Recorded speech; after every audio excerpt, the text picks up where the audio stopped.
Hello, I'm Charles Brock, and I'm a Highland Woodworker. Let's see what we have in store for you today.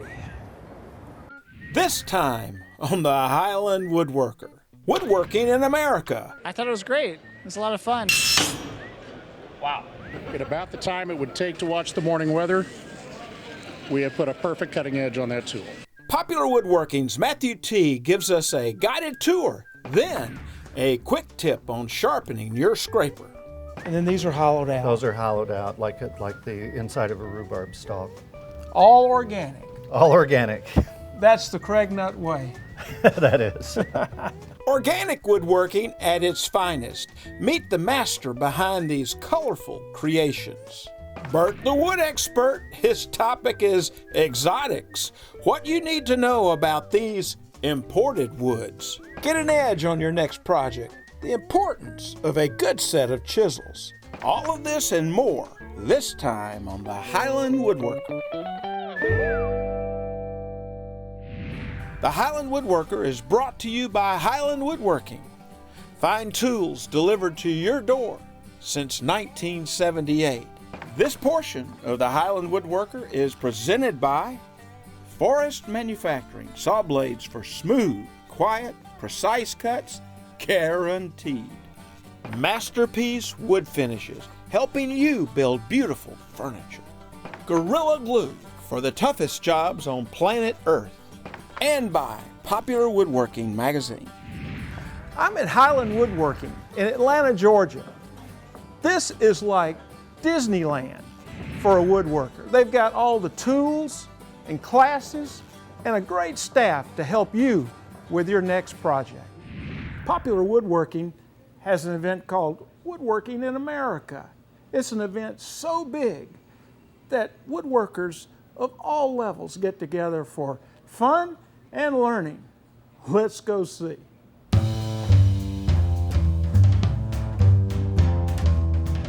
It's an excellent place to be.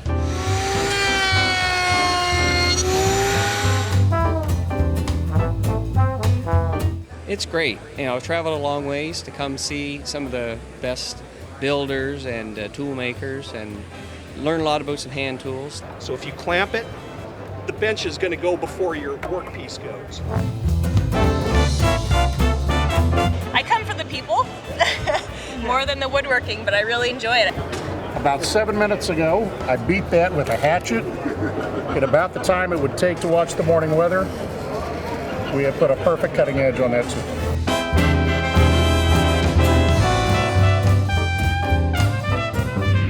Hello, Matthew T. Hey, Chuck, good to see you. It looks like Woodworking in America. Tell here. me about it. What is it?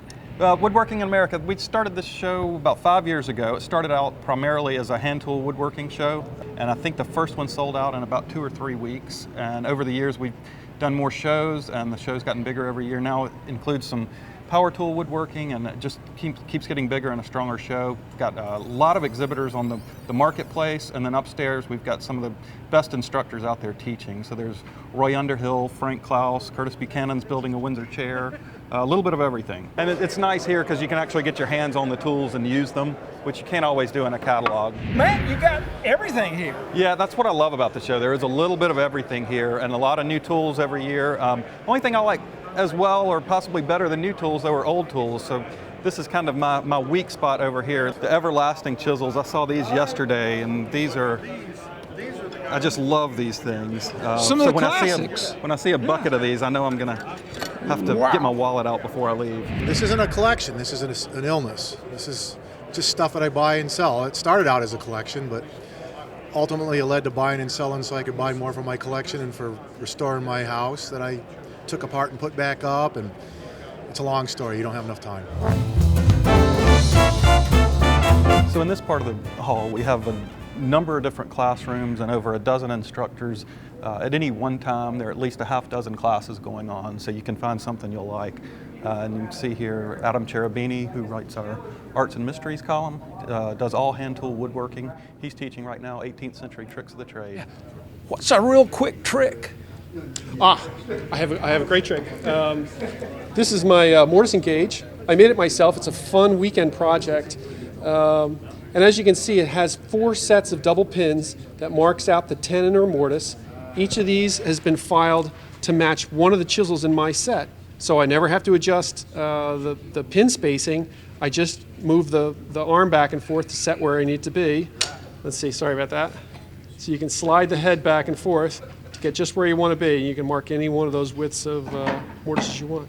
It's kind of a That's a great time saver because you're always having to try to match it up and get the pins to match your chisel. Right. It's Well, that's great. Clever little tool, I think. Well, Matthew, if you're a chair maker, you really gotta see Jeff Miller. You do, yeah. My very first chair I built straight out of Jeff's book, and I don't know if I would have gotten into chair making otherwise. So I definitely want to catch him talking about furniture design. Jeff, I just love the way this chamfer comes down and kind of plays out in a nice little tone. It's a great transition from the thicker legs, which had to be thicker around here for the joints, to then come right into the thinner side rails. And it flows because you've got a hard edge, which you're very familiar with, or a harder edge here that comes and brings the continuity from one to the other. Yeah, and that little return around that corner kind of says that the designer cared. Yeah. Yeah. Well, I cared a lot about this one.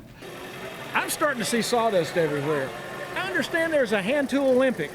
That's right, yeah. We've been doing this a number of years now, so it's a way to kind of test everybody's hand tool skills. I hear you're pretty good with hand tools. Oh man, I can saw. Let me show you. I can beat anybody sawing. Let's give it a shot. Go!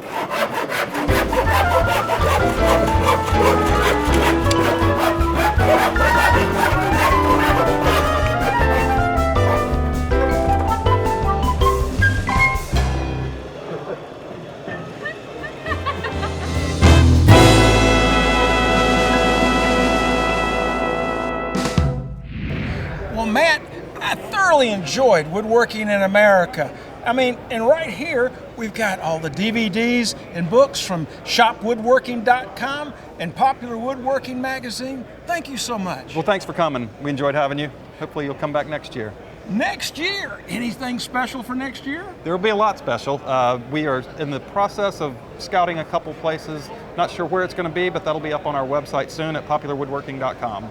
Hey, that's great. Now, just recently, you showed me how to improve the sharpening of my scraper. That's right, yeah, card scraper, one of my favorite tools. Probably my favorite tool in my whole shop, I think. All right, well, let's go look at that now. Sounds good. Matthew, I've seen this great aggressive edge that you put on a scraper. I want to see how you do it. Oh, it's pretty easy. It's a 3-step process. The first thing you want to do is the edge of this, you want to just square it up. So to start with, you'll flatten the faces of it. Sometimes I'll use a wet dry sandpaper. If it really needs a lot of work, you can throw some water on there with a drop of dish detergent in it. Gives you a little lubrication. This one I've used for years. It's in pretty good shape. The only part of it that really matters at this point is the very edge, because that's where you're going to turn the burr. I'm just going to work that back and forth. You want to make sure you've got good fresh steel so that your square edge here is consistent all the way down. Just an easy way to do that is just to take a permanent marker, run it down the edge, get you a nice black line. And I'll just use a mill file at about a 45-degree angle. Run it down the length. You want to see clean steel all the way down. So I'll come back. Again, you could use wet dry. This is a little more coarse diamond stone. You can do it like this and hold it at 90 degrees. If you want to cheat a little bit, and it's not cheating, it's just a smart way to do it. Just got to block.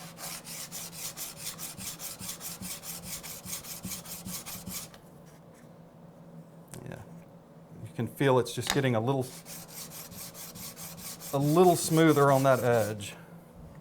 Again, you could do the same thing on the sandpaper. This is a finer grit. It's about a 1200 diamond stone. Once you get a good square edge, we're going to go to the next step, which is drawing the steel out. You're going to use a burnisher to try to pull this steel down, and that's what will eventually turn into your burr. You do this with a burnisher. This is really nothing more than just a piece of steel that's harder than whatever your scraper is. So to draw this edge out, I just put it on the edge of my bench. And you want to push in this direction out. Make sure you're not pushing into the scraper.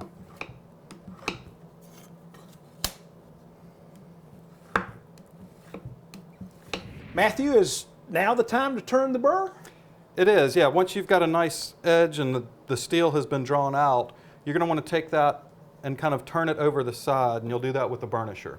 I'm going to place it about an 1/8 to 3/16 inch or so down. That can vary depending on how wide your block is and what angle you want to get. Some people will do them almost at 90 degrees to just kind of mushroom that out just a little bit. 1 or 2 degrees gives you a nice finish cut. By doing this, I'm able to register my burnisher here and on the edge of the scraper. So just a couple of passes keeps that angle consistent all the way down. And you can feel that edge on it. And you can feel that it's consistent also. I can. love that. You can. Yeah. Now, to get a more aggressive cut, like you mentioned before,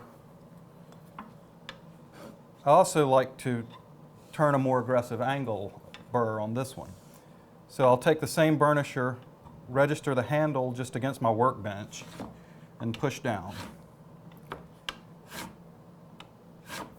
You want to keep in pretty much a straight line here, but that'll keep your angle nice and consistent. Now, if you haven't used one before, tricky thing is to get the angle right. It's not always the same angle. It depends on the angle of your bevel. You want to get your fingers behind it, and as a friend of mine, Eric Kyle in Pennsylvania, once taught me, push like you're pushing a truck out of the mud.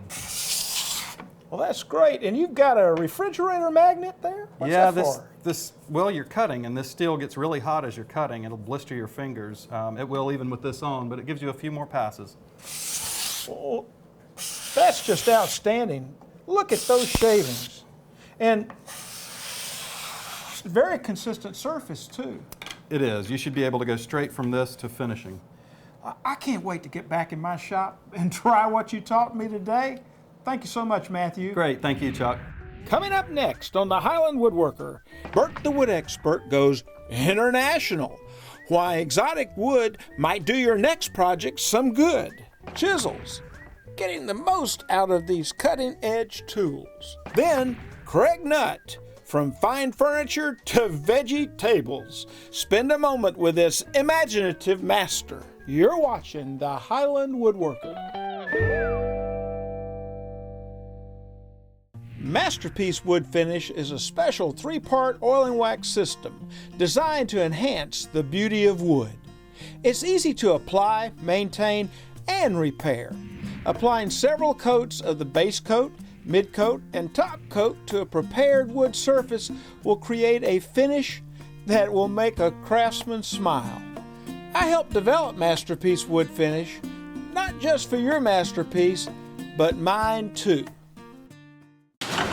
Behind that garage door lies a kingdom, a place where all that's wrong and broken can be fixed.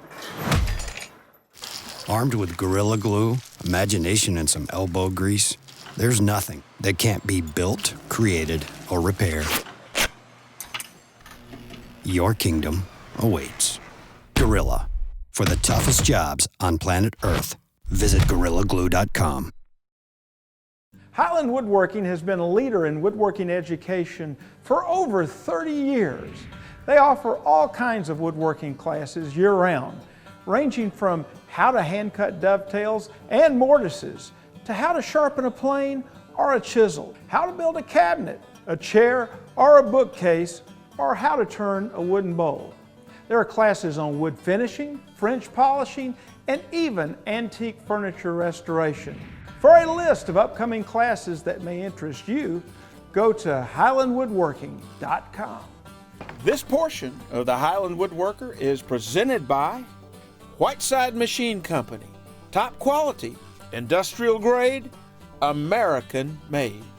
JDS, leaders in air filtration, dust collection, and woodworking machinery. Rikon Power Tools, tools designed by woodworkers. Peach State Lumber Products, your source for high-grade hardwoods. Highland Woodworkers are found all over the world. Email a picture of you and your woodworking project along with your name and where you live to picture@thehighlandwoodworker.com.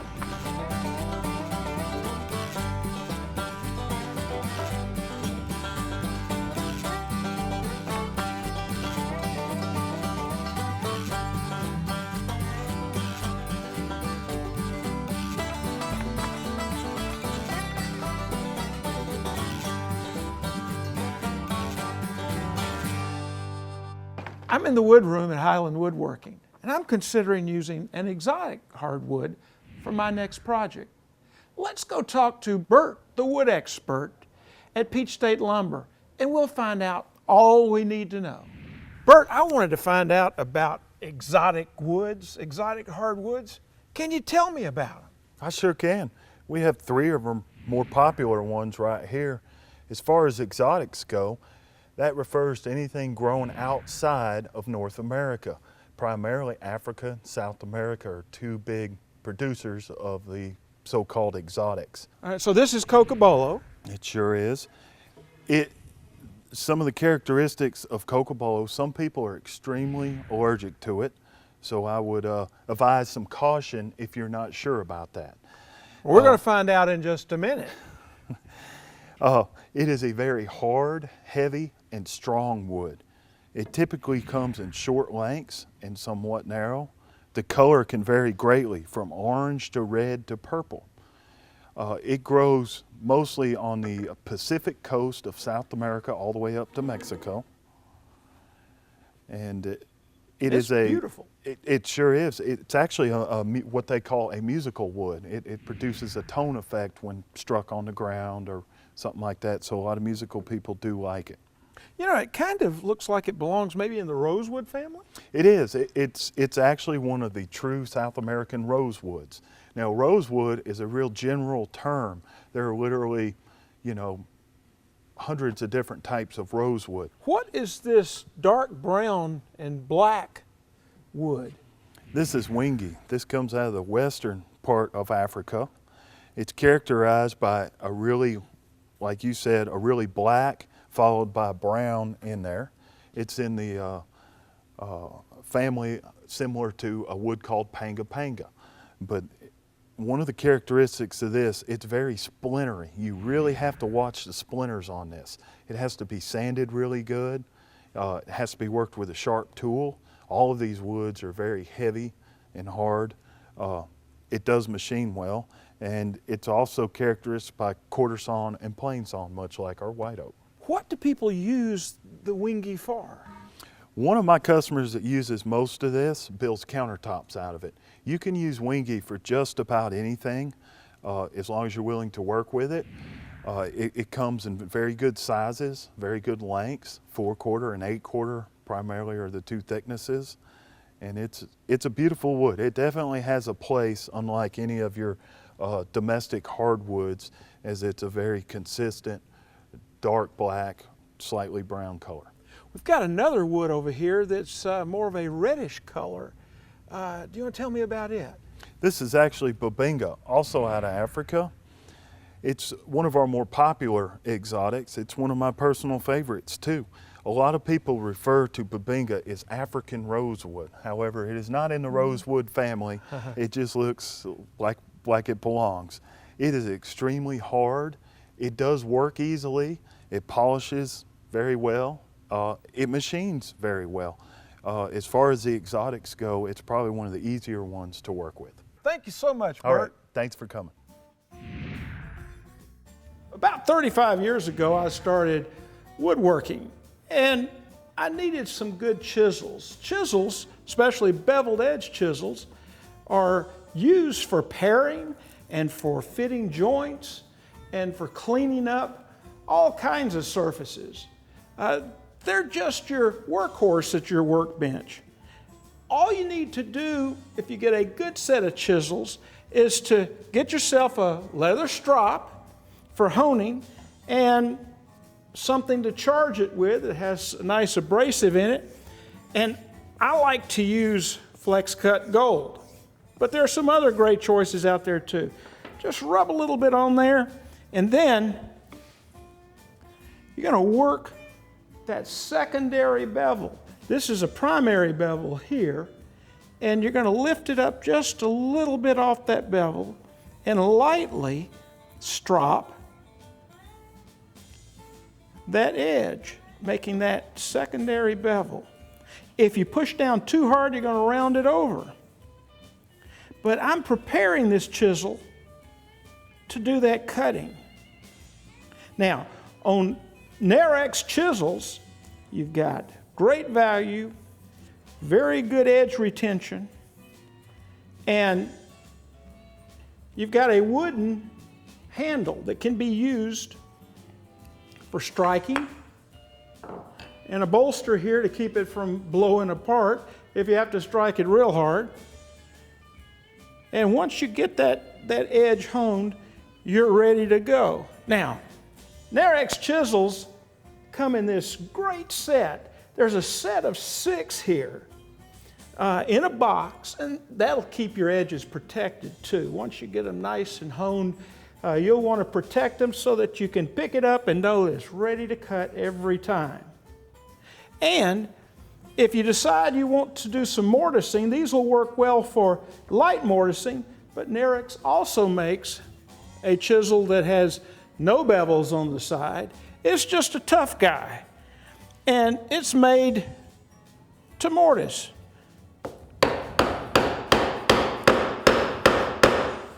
And look at that, straight down. Narex chisels, they're the perfect value from Highland Woodworking.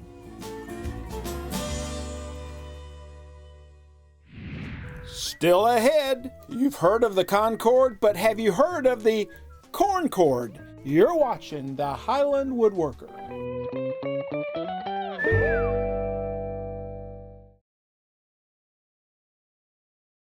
Rikon Power Tools. Tools designed by woodworkers.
If you can't make it to Atlanta, then you can always shop us on the web at www.highlandwoodworking.com. Moment with a Master is presented by Masterpiece Wood Finishes, helping you build beautiful furniture. A celery chair with peppers, carrots, and snow peas. Now that's organic woodworking. That's the work of Craig Nutt. Let's go to Kingston Springs, Tennessee, and spend a moment with a master. I've always been a maker. I've always been interested in how things were made and how they were put together. You know, I was terribly disappointed as a kid when I couldn't find my toolbox in my Christmas stocking. Well, this is a recycling piece. You know, everything these days you need to be thinking about how to recycle it back into nature. And so you know, there's a book that a lot of us read when back in the 70s, I think, called by John Alexander, Make a Chair from a Tree. Sure. And so I thought, well, what about making a tree from a chair? If I want to recycle my furniture back to the back into a tree. You know, I've made a chair from a tree, and that's pretty hard. I found out that it's really even harder to put it back into a tree. And you've got all the parts here, it looks like. It's all the parts to the chair. It's a chair I picked up at Habitat for Humanities. And, you know, I think it makes a pretty good piece of firewood. As a tree, it doesn't quite make it, I'm afraid. And so you've carved bark back onto the parts? Back onto oh, it. That's wonderful. You got glue blocks over there, and oh, the whole chair is in there. It's one whole chair. Yep. Well, if it's a tree. It's a start. I love it. Craig Nutt's hand-built studio is in this rustic Tennessee setting. This is the place where Craig's left and right brain intersect. Well, I started out in school in pre-med, and you know, most of my first years in college were things like, you know, mathematics and chemistry and biology, and then I really got introduced to some art courses and really got interested in painting and oil painting. From there, Craig began restoring antique furniture and mastering his woodworking skills. His organic works of functional art have appeared in galleries and exhibitions all across North America, earning him numerous awards, commissions, and acclaim. Eventually I started thinking that the furniture could be artwork as well, and I could kind of invest all that creative energy that I had been spreading out in music and painting into making furniture that was uniquely my own. I mean, it's kind of a long road to the vegetable pieces, because I started doing very straightforward functional pieces of furniture initially. But I had always been growing a vegetable garden ever since I started making furniture. We had gardened as much as anything as a means of survival, but also got addicted to fresh organic food, and I think the vegetable pieces started when I got in a situation where I didn't have a place to garden at that time. Craig's garden of furniture is fascinating in form and in function. And just like tending his outdoor garden, Craig has a unique process for producing these fine pieces. This piece is a table to seat 6, and so I had the idea of doing a rhubarb table, and I usually start with a scale model, and I kind of think of these, they're not really, I don't spend a lot of time on the models. I don't want the model to be the actual piece and to get that involved. They're just stuck together with hot melt glue. They're kind of worked out, roughed out as quickly as I can, so I don't get attached to the model. And if the piece isn't working out, you know, I feel comfortable about like ripping a leg off of it and redoing the legs or changing the top. Sure. And you haven't wasted a big piece of wood in all that time. Exactly. Because it's going to look something like this. I'm leaving myself enough leeway because when I make a piece, I always make changes. I always see something as I'm working on the piece that's a better idea than the one I had when I started on it. So, and I usually reserve some decisions till the final thing, you know, what certain parts of it are going to look like. I know I can put that off, that the basic thing is going to go together fine. And so, you know, basically I have something I can show the clients and say it's going to look pretty much like this. Maybe I haven't decided about the colors.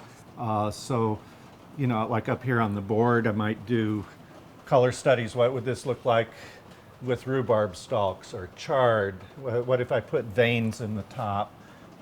What if I do the legs different colors? And so I can quickly do different versions of the piece, or even on some pieces, you know, I've done cabinets that started out as pepper cabinets, but I thought, oh, well, what would that look like as an okra cabinet? So I can use actually the same model and then just kind of fudge it in so it looks like an okra or I could try different pulls on it. Do I want handles on it? What would that look like? So I could very quickly try that without, in making a final decision on it. This looks like the butterbean chair that you were working on in there. It had the little model on That's it. right, that's right. These are the back legs of the model and the back legs of the chair. There's this area here that's kind of cylindrical is where the bean back fits into the leg. It actually wraps around the back leg.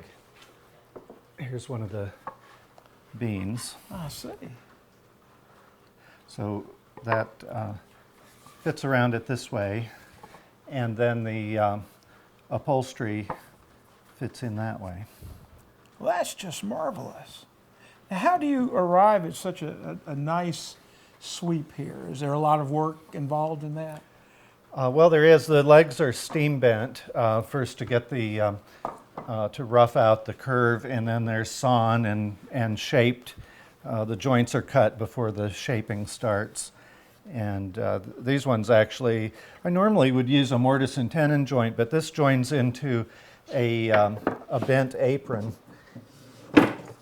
And the way the front legs fasten with a mortise and tenon joint that's like a slip tenon, but these, and I'm not sure if that's a left or a right. Let's see, I think that's a right side. So these fit into the apron this way, and then there's a bolt goes in here into a nut that's embedded in the leg. I guess this is actually this side. Oh wait, I have it upside. No, that's right. Well, that's just marvelous. Anyway, you get the idea. Sure. That is fabulous. Here's one of your signature rhubarb tables. You've got it in process already. Right. I'm working on laying the top out and trying to mark out the way the carving is going to be on it. I'm kind of sketching out just the segments of the top, and then I'm kind of laying out the way the leaves are going to kind of undulate in the top. I'm trying to be a little irregular about it, and so it has an organic look to it. So I'll mark these leaves out, and then I'll kind of indicate here approximately how it's going to be carved. These will be scooped out here on the top, and these hollows here will be scooped out on the bottom side, so the edge of the top rolls, and it's really where this edge goes that defines how you perceive the shape of the top. Will be cut out here in between the leaves, so they'll look like they lap over one another. So again, your model really helps you lay this out. Exactly. Well, that's wonderful. The pedestal is just beautiful. Now, the pedestal is what in your mind? The pedestal is rhubarb stalks that are kind of joined in a bunch. We can take the top off. Craig, I just love this. Tell me about it. How did you make it? Well, it's basically the legs are joined to a core. We'll turn it upside down and you can see underneath it. It's a hexagonal core, and then these have a mortise and tenon joint between the legs and the core. And then these are hollowed out. Those are hollowed out like the inside of a rhubarb stalk. All organic. All organic. That's the Craig Nutt way. That is. Organic, outside of the box, and open-minded. A lot of people will dismiss their best ideas before they have a chance to find out if they're a good idea or not. And just because your initial take on it is, oh, this is ridiculous, this is stupid, nobody would buy this, nobody would put this in their home. I mean, all those things are working against you following your impulses and exploring to see if they go anywhere. You know, maybe you find out after working with them for a while that they really are stupid ideas. And but being open to that kind of thing kind of opened some doors for me. One big door opened when Craig was commissioned to provide a sculpture for the Atlanta Airport's International Terminal.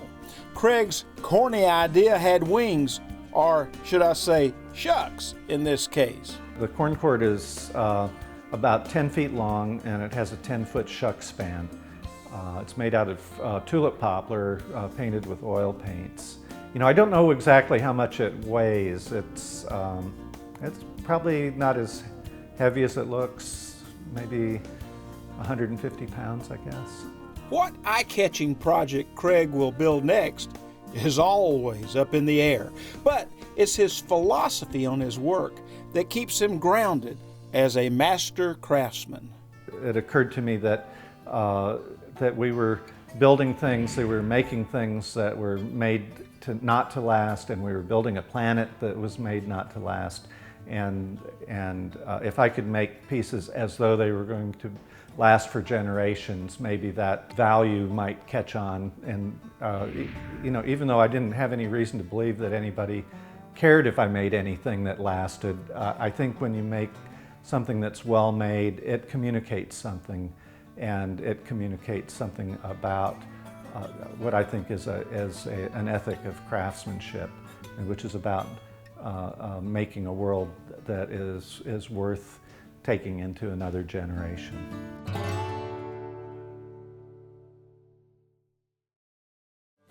Thank you so much for watching the show. Don't forget to like us on Facebook and follow us on Twitter. Until next time, I'm Charles Brock, and I'm a Highland Woodworker.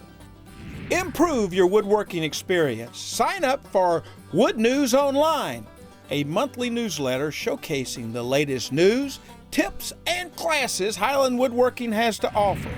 By signing up, you'll receive the latest episode of the Highland Woodworker, special store promotions, and Wood News Online delivered straight to your inbox. Sign up today. The Highland Woodworker is brought to you by Highland Woodworking. Fine tools delivered to your door since 1978. And these fine sponsors: Forest Manufacturing, saw blades for smooth, quiet, precise cuts, guaranteed. Whiteside Machine Company, top quality, industrial grade, American made. Masterpiece Wood Finishes, helping you build beautiful furniture. Peach State Lumber Products, your source for high-grade hardwoods. JDS, leaders in air filtration, dust collection, and woodworking machinery. Rikon Power Tools, tools designed by woodworkers. Gorilla Glue, for the toughest jobs on planet Earth.